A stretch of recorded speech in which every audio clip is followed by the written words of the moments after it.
Mariing itinanggi ng Philippine Coast Guard o PCG na nagkaroon ng anomalya sa bidding para sa pagbili ng mga bago nitong armas. Sa pahayag ng Coast Guard, mali ang lumabas na ang mga ulat na may irregularidad umano sa bidding sa pagbili ng mga bagong 9mm pistol.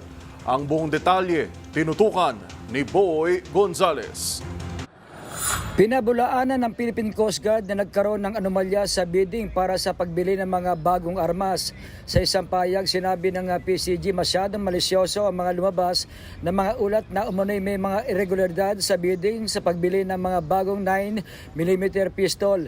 Ang natalong bidder na isang Korean firm na Dasan Machineries Company Limited ay gumagawa lamang umano ng issue matapos hindi pumasa ang kanilang bidding document sa hinahanap ng Bids and Awards Committee ng PCG.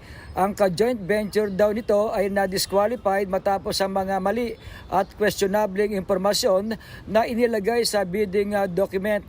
Wala rin umanong katotohanan ng alegasyon ng Dasan Machineries Company Limited na overpriced ang mga biniling 9mm pistol at hindi rin daw tumanggap ng suhol ang mga mataas na opisyal ng PCG.